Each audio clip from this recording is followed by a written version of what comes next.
Bonsoir, bienvenue à ce 42e Salon du livre de l'Outaouais, un salon du livre qui se passe en mode virtuel cette année. Comme vous le savez, pandémie oblige, mais ça ne nous empêche pas d'avoir rendez-vous ce soir. Et mon nom est Valérie Lessard, je suis réalisatrice à l'affectation culturelle ici à Radio-Canada Ottawa-Gatineau. Et j'ai l'immense plaisir de m'entretenir ce soir avec Roxane Bouchard en direct de la Gaspésie. Où en Gaspésie, Roxane? Non, je suis même pas en Gaspésie, je pourrais vous mentir, hein, je pourrais être vraiment n'importe où, mais je suis à Joliette. Bienvenue donc chez moi, bienvenue à Joliette, Valérie et tout le monde, vous êtes dans mon bureau de travail. Merci de nous accueillir comme ça chez vous, Roxane, ce soir. La beauté de la chose, c'est ça. On se retrouve de façon peut-être un peu plus feutrée, presque intimiste. On a la possibilité d'entrer un petit peu chez les gens. Et les gens, eux, qui nous regardent, ben, sont installés quelque part dans leur salon ou peut-être qu'il y en a qui sont déjà installés en dessous de la doudou pour profiter de leur soirée. Roxane... C'est quand même bizarre de penser que des gens sont couchés en dessous des mains, en dessous de la doudou, tout en nous écoutant. Là, je ne sais pas si j'apprécie l'image. Qui regarde ma fille assoupie sur le sofa, pas à côté, puis qui me dit « Ouais, elle a l'air bien, elle cachée en dessous de sa couverture. » Bon, ben, on va passer outre la tranche de vie. Roxane, j'aimerais savoir qu'est-ce qui est arrivé en premier? L'envie d'écrire un roman policier? Le désir de mettre la Gaspésie au cœur d'un ouvrage ou peut-être un ou des personnages qu'on retrouve dans Nous étions le sel de la mer et dans La mariée de corail? Ben, moi, en fait, j'ai jamais voulu écrire de polar, de roman policier. J'ai jamais pensé que j'écrirais un roman policier. J'écrivais des romans, j'ai écrit des essais sur des entretiens sur la guerre. Et j'ai fait de la voile pendant plusieurs années et j'ai navigué, entre autres, le fleuve, la Gaspésie. Donc, je me suis beaucoup promenée en Gaspésie. Et sur les quais, ben évidemment, tu as les voiliers, mais à côté, tu as quoi? Tu as les pêcheurs. Là, évidemment, les pêcheurs sont là, qu'est-ce que tu fais? Bon, mais je suis équipage, je suis l'autre bateau. Là, entre les pêcheurs et les voiliers, là, il y a comme, je dirais pas une compétition, mais il y a des mentalités différentes. Fait que là, les pêcheurs, ils disent, ouais, les voiliers, t'es tout le temps couché sur le côté. Si t'as envie d'avoir un vrai bateau, embarque avec nous autres. Fait que je suis allée faire un tour avec des pêcheurs aussi, par plaisir, là. J'ai jamais travaillé dans la pêche. Et de fil en aiguille, je me suis mis à ramasser des histoires. Et j'ai écrit Nous étions le sel de la mer en me disant, je vais raconter l'histoire d'une fille qui quitte Montréal, qui s'en va en Gaspésie, puis là, sa mère est décédée en voilier, et là, elle se demande c'est quoi son destin à elle, puis finalement, elle va avoir un destin, elle va être appelée vers la mer. Et là, comme sa mère, quand elle attend sa mère, à un moment donné, il y a un pêcheur qui arrive au quai, puis il a ramassé le corps d'une femme, et c'est la mère de l'héroïne, Catherine. Et là, ben, je me disais, ben là, il ramasse une morte, fait que ça prend un enquêteur de police. Puis là, ben, c'est là qu'est né Joachim Morales, puis je me disais, faut pas qu'il vienne du coin, parce que s'il vient du coin, il va connaître tous les secrets du coin, c'est trop facile.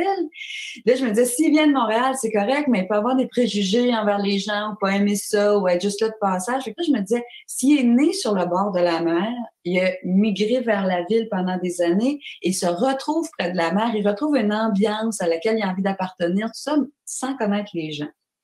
Fait que de là est né Nous étions le sel de la mer. Et en fait, quand ce livre-là a été acheté par une maison d'édition à Londres. Et en fait, c'est l'éditrice à Londres qui m'a dit, moi, j'achète pas un roman, j'achète une série policière. Fait que j'aimerais ça que tu me fasses revivre Joachim Morales ailleurs, en Gaspésie. Alors, la commande est venue, ben la commande, je veux dire, elle me dit ça, tu dirais-tu non, toi, à ça, Valérie, une éditrice à Londres qui dit, j'aimerais ça que... De là, je suis repartie en Gaspésie, j'ai rencontré d'autres pêcheurs et d'où La mariée de corail. Si le premier est situé plus à Bonaventure, Caplan, dans la baie des Chaleurs, l'autre s'en va plus vers le parc Forillon puis Gaspé. Et là, j'ai relancé Morales, puis là, ben, je vais relancer le troisième Morales. Donc, tout ça vient d'un amour des gens, des histoires de la Gaspésie, du plaisir d'écrire, puis de fil en aiguille, mais j'apprends ce qu'est un polar, puis j'essaie de tracer ma ligne d'écriture là-dedans.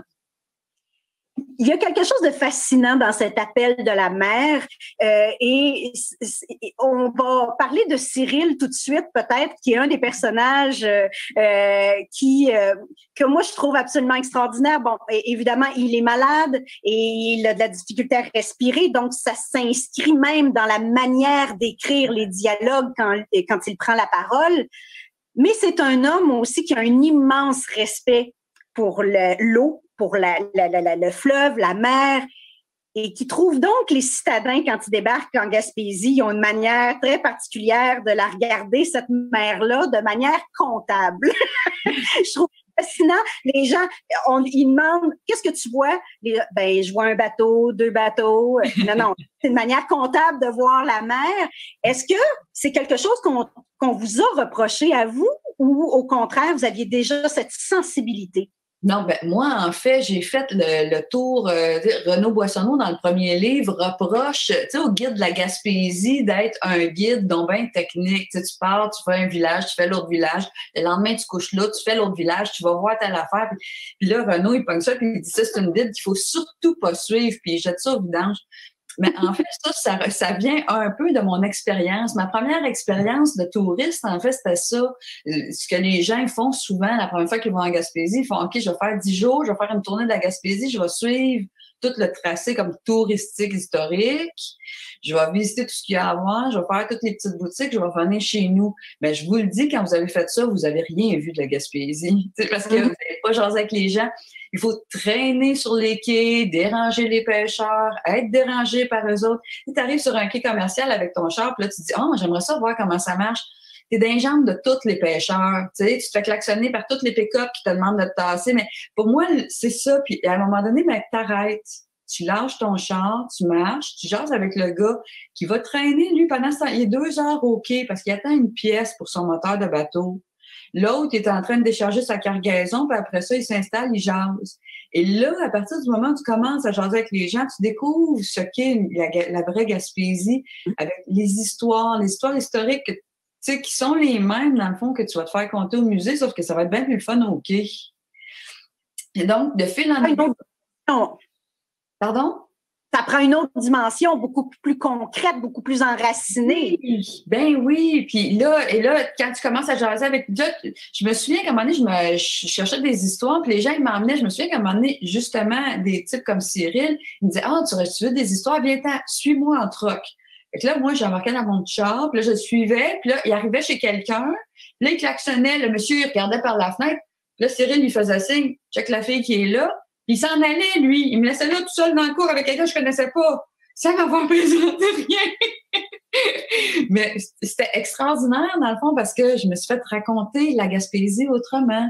C'est comme les gens qui vont faire du tourisme à Montréal ou qui vont s'installer dans des cafés montréalais puis qui jasent avec des Montréalais. Ça, t'apprends une autre vision. Donc, pour moi, Cyril, c'est un peu ça qu'il nous dit. Arrête de regarder la Gaspésie touristique puis viens jaser avec nous autres. Puis prends le temps de regarder la mer puis les pêcheurs puis ce qu'on a à raconter comme histoire. Il y a quelque chose de fascinant dans votre manière d'écrire parce que justement, c'est quand moi je vous ai lu à l'envers. J'ai lu La mariée de corail avant que nous étions celle de la mer, mais bon, ça se fait ordre dans le désordre. Mais ce qui me fascinait, c'était ce rythme-là. L'eau, elle est présente, elle est prégnante. Il y a dans la manière même de raconter les choses. Je sentais que, justement, on s'éloigne du bruit et de la fureur de la ville, de la grande ville où tout va vite et on se laisse bercer par la vague. Et on prend le temps, justement, d'écouter les histoires. Et Joachim, quand il part sur le terrain, c'est un peu ça qu'il fait aussi quand il mène son enquête. Oui, merci de me dire ça parce que je travaille vraiment fort là-dessus. C'est drôle parce qu'il y en a plein. Tantôt, tu parlais de la poésie un peu comme du paysage à travers la langue de Cyril qui dit regarder les choses autrement. Il y a plein de gens qui me disent ça, qui me parlent de la poésie du langage. Mais pour moi, la poésie, elle se retrouve partout, c'est-à-dire dans les mots des marins, dans le rythme des dialogues, des échanges, dans le fait que Joachim, il laisse les autres parler. Pour moi, là, des marins qui parlent, là, tu sais, les accents québécois, c'est donc ben beau, je trouve. J'aime ça, ces accents-là, les tournures de phrases.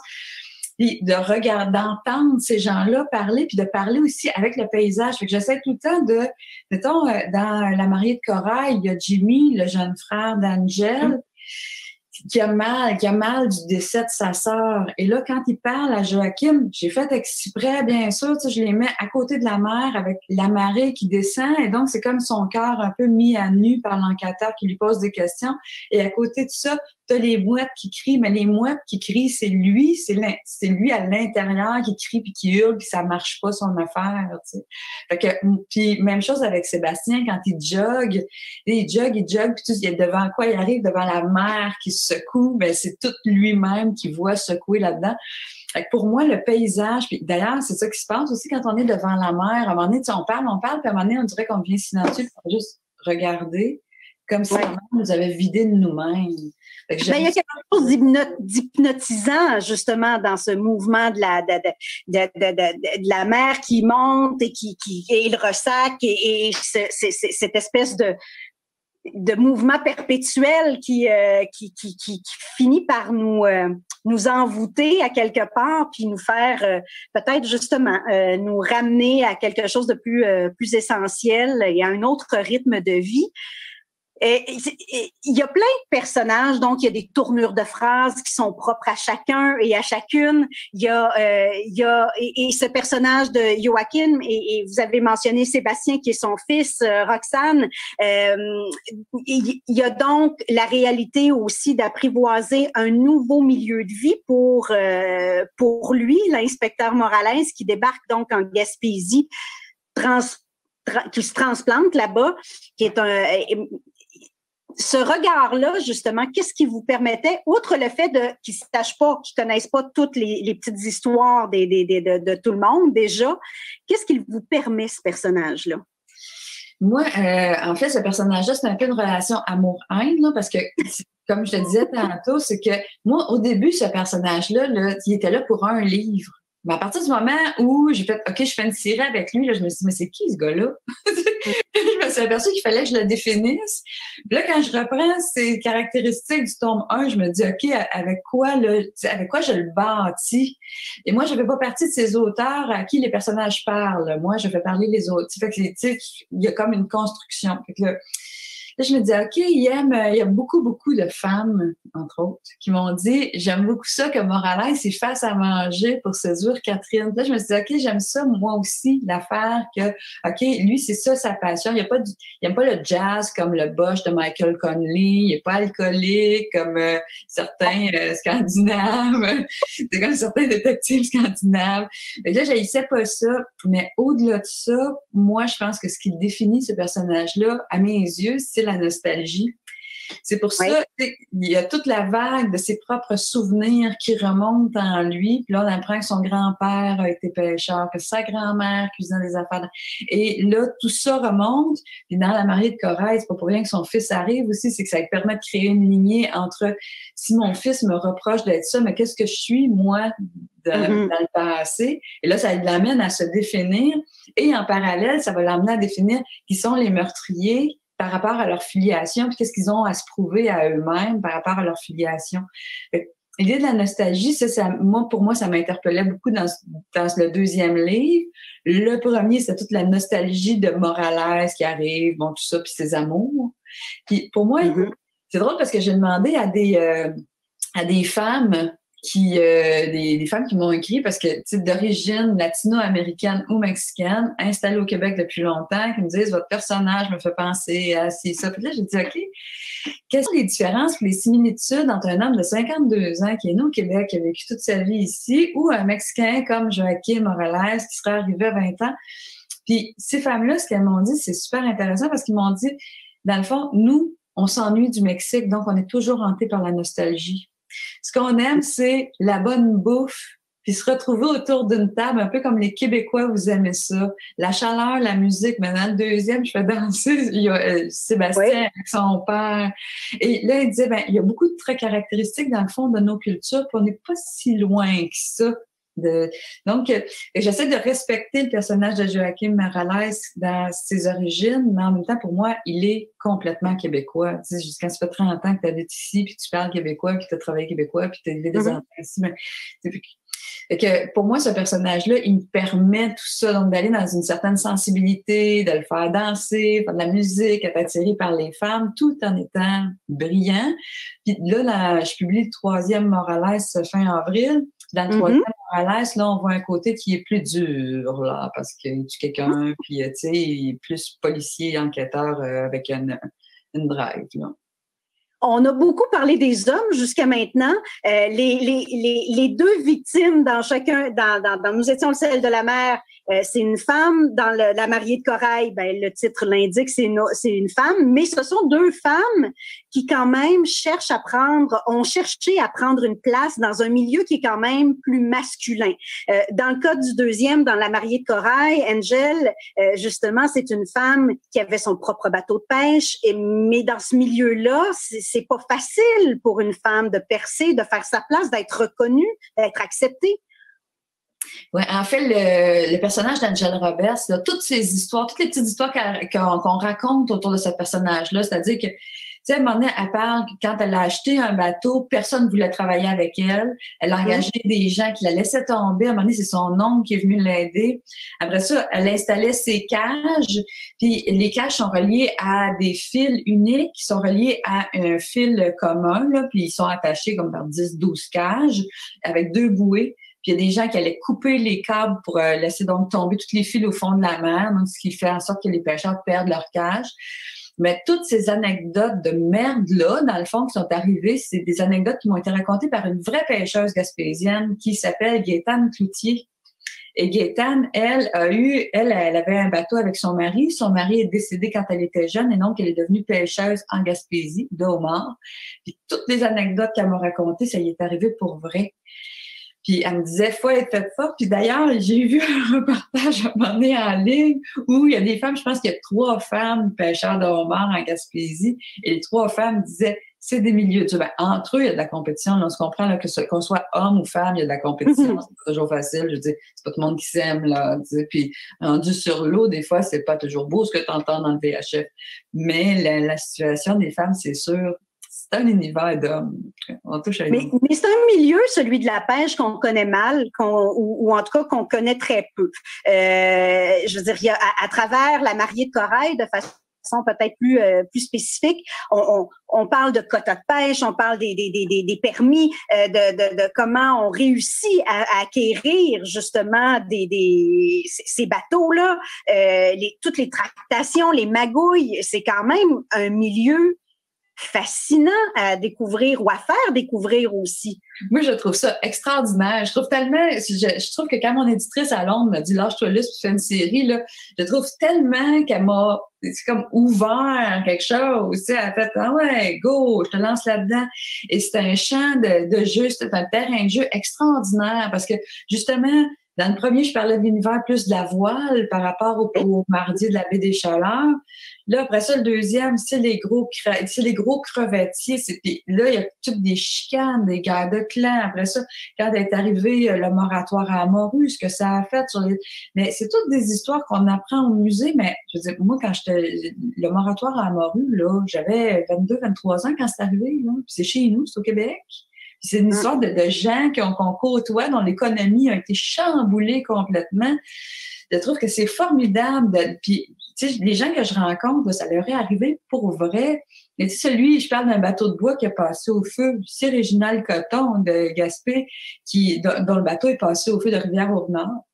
Son bateau est passé au feu, mais toutes les petites histoires, en fait, puis toute l'histoire plus générale de la Gaspésie, des pêcheurs, c'est toutes des affaires de chez nous. Puis, en fait, moi, j'ai été surprise de si peu connaître mon histoire. Si peu connaître le fait que tu sais, je veux dire, on est proche de la mer. Il y a une partie du Québec qui vit avec la mer. Il y a une partie du Québec qui est marin, qui est maritime. Je ne dis pas tous les pays au monde. Ce qui fait que cette frontière-là, moi, de la mer, elle m'intéresse beaucoup.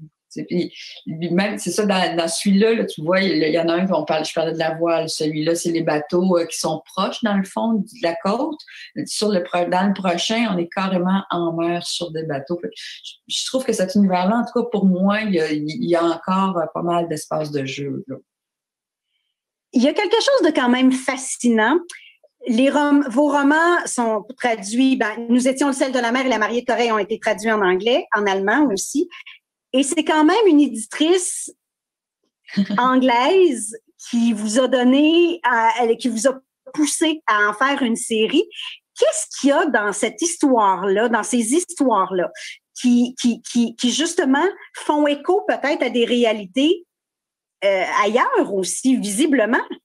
Ben, moi, je vais le dire aussi parce que tu as mentionné en Allemagne, mais il va sortir aussi en Italie. Qu'est-ce qui... oui? Moi, je pense... Ouais.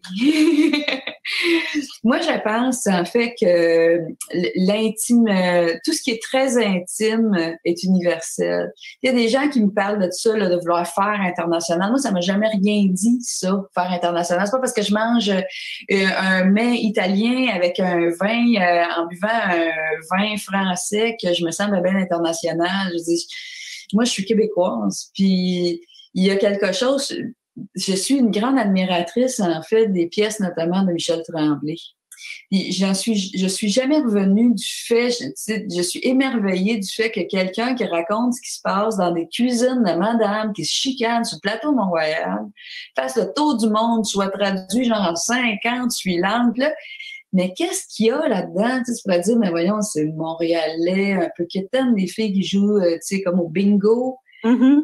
Dans le fond, au fond de nous-mêmes, avouons-le, nous sommes tous un peu cette femme-là qui joue au bingo et qui rêve de gratter le million sur sa carte. Et il y a quelque chose de très universel dans l'intimité. Puis c'est un petit peu ça, moi, qui m'intéresse dans mes livres. Et je crois, tous les gens, ils me parlent, c'est ça, des paysages du Québec, ils me parlent de tout ça. Mais ce dont les gens me parlent, c'est la filiation, le fait que telle phrase de Cyril les a touchés. Le fait que Morales, il a de la misère à parler avec son gars, ben là, il y a des gens, genre, à Londres, qui écrivent des critiques de mes livres en disant, ben c'est drôle, on se sent interpellé par ça. Pour moi, je pense qu'au-delà de tout le reste, c'est l'intimité qui nous rejoint. Peut-être que je me trompe, je ne sais pas, mais je veux dire, je fais pas pour ça, je fais pas pour être traduite, je fais juste quelque chose. Je parle de choses qui me touchent, moi. C'est le désir de bien communiquer avec mon père, par exemple, quelque chose pour moi qui me touche. Ça fait que je fais des choses intimes, puis ben j'espère que ça touche des gens, mais vous sauriez me le dire, c'est ce qui vous touche. Vous allez savoir mieux que moi. Lecteur et à chaque lectrice, de toute façon, aussi, parce qu'on arrive avec notre propre bagage. Quand on rentre dans votre univers, on arrive porté par ce désir-là. Moi, avant même qu'on soit mis en onde officiellement, on discutait un petit peu, puis j'aime beaucoup le côté un peu contemplatif de justement de certains moments qui nous permettent de nous poser, comme Joachim, comme d'autres personnages, que ça soit à l'intérieur ou à l'extérieur, face au large, mais de respirer. Moi, c'est ce que j'aime vraiment dans votre manière d'écrire du roman policier. C'est cette impression de grande inspiration et de me donner le temps d'expirer aussi pour comprendre toutes les ramifications de ce que vous êtes en train de raconter. C'est drôle parce que moi, je suis toujours dans un désir de rythme. J'ai tout le temps l'impression que les choses vont trop lentement dans mes livres. Puis ma première lectrice, qui est Annie Landreville, qui est une poétesse, à chaque fois qu'elle me lit, elle me dit « T'as oublié d'écrire les 3 premiers chapitres. » On dirait que je veux tout le temps que ça aille vite, qu'il y a du rythme, que ça...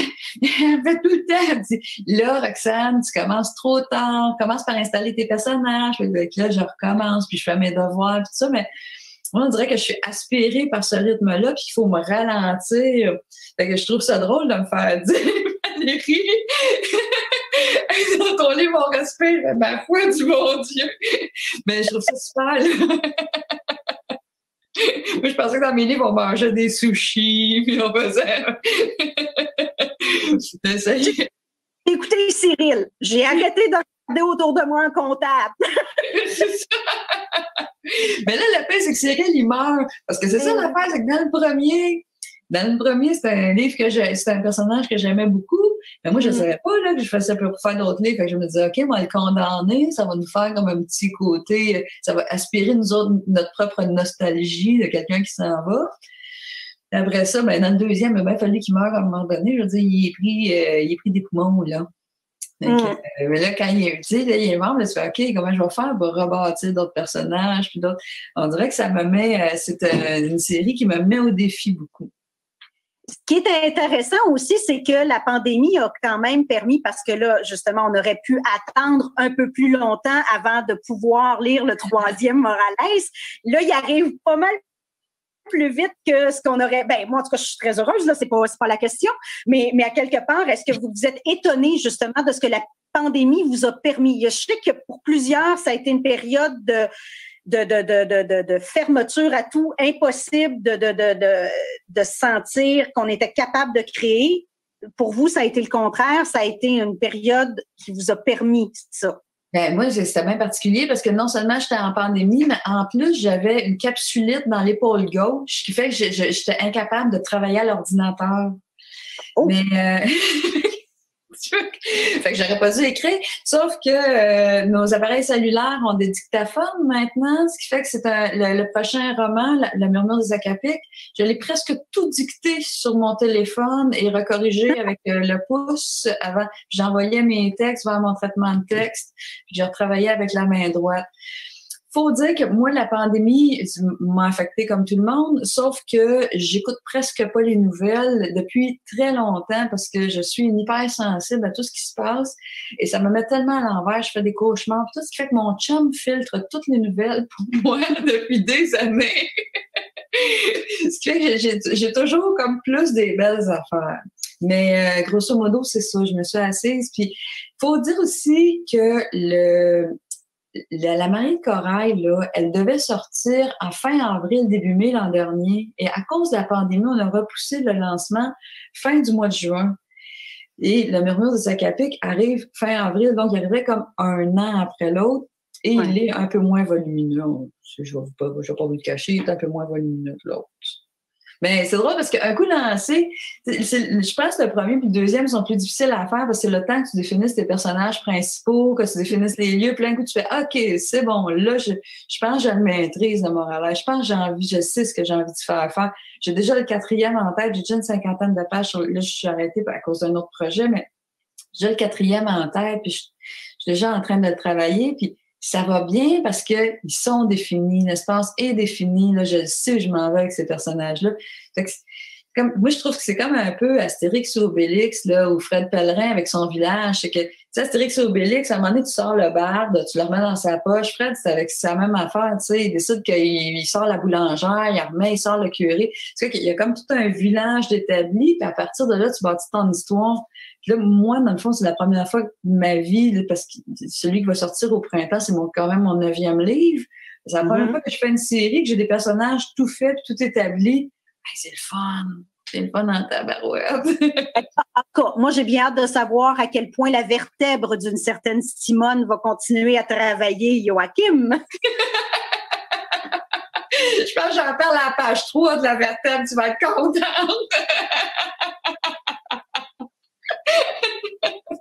Il nous reste 1 minute à peine, Roxane. Quel plaisir! Vous l'avez évoqué justement à quel point c'est le fun quand on a le village qui commence à être bâti puis qu'on sait vers qui on peut aller chercher les personnages, on peut aller faire ressortir pour explorer un aspect ou un autre de l'intrigue. À quoi tient le bonheur à ce moment-là de continuer de les faire vivre, ces personnages-là? Ben, il y a plusieurs affaires. Moi, dans le fond, là, c'est d'aller chercher, pour moi, le cycle des amours de Morales, par exemple, n'est pas terminé. Dans le premier, sa femme n'arrive pas tout à fait. Dans le deuxième, ça va déremplir. Fait que là, il y a comme, puis là, il commence à s'intéresser à de plus en plus d'autres femmes. Donc, il y a ça. Donc, il y a une évolution. L'autre chose aussi, le personnage de Morales a à peu près son âge, ce qui fait que je m'identifie un peu quand même à certaines émotions de ma génération. L'autre chose aussi, c'est que moi, j'avais jamais écrit de polar. Ce qui fait que le premier, pour moi, c'était un roman dans lequel il y a une enquête. Pour le deuxième, j'ai lu, je sais plus combien de polars, de plein d'auteurs d'ici, d'ailleurs, ça, pour forger ça. Le troisième, je me suis dit, hey, tiens, je vais essayer de faire un thriller. Fait que là, le troisième est monté sur le mode du thriller. Mais tu sais, c'est complètement un autre mode parce que le polar, tu mets un personnage là, il y a comme une intrigue. Pour moi, c'est un peu comme un labyrinthe, puis tu as le fromage à l'autre bout qui est la résolution. Puis là, ben, il faut que ton personnage y arrive et tu ménages des écueils. Tandis que le thriller, c'est qu'il faut que tu arrives avant le drame final. C'est que c'est complètement un autre mode. Puis là, déjà, je suis en train de penser à l'autre sous un autre mode. Je pensais peut-être à une meurtre en série. Et là, pour moi, il y a quand même c'est un tri. Fait que là, j'ai la mer, j'ai des personnages que je peux faire évoluer, puis j'ai des genres littéraires devant moi qui sont ouverts. Fait que, c'est quoi déjà ta question? Où est-ce que je peux avoir du fun là-dedans? Positive qu'on va devoir se laisser, Roxane Bouchard. Notre temps de ce soir est déjà écoulé. Je rappelle aux gens qu'on est en zone orange en Outaouais et que les librairies sont donc ouvertes. On vous invite à aller les fréquenter et pourquoi pas aller vous procurer ces deux romans les plus récents. En tout cas, nous étions Le sel de la mer et La mariée de chorale de Roxane Bouchard. Merci infiniment de nous avoir accueillis, non pas en Gaspésie comme je le pensais, mais à Joliette. Merci Valérie, merci au Salon du Livre, merci à tous les lecteurs quand même qui se démènent pour avoir leur Salon du Livre malgré la pandémie. Merci beaucoup. C'était la dernière émission de ce soir, mesdames et messieurs, mais évidemment, il reste 2 jours de programmation au Salon du Livre, cette 42e édition qui se poursuit donc dès demain en mode virtuel. Sur ce, bonne fin de soirée. Roxane, au plaisir de vous lire dès le mois d'avril pour la suite des aventures et mésaventures. Et merci évidemment aux organisatrices et organisateurs du Salon du Livre de l'Outaouais. Bonne soirée tout le monde. Bonne soirée.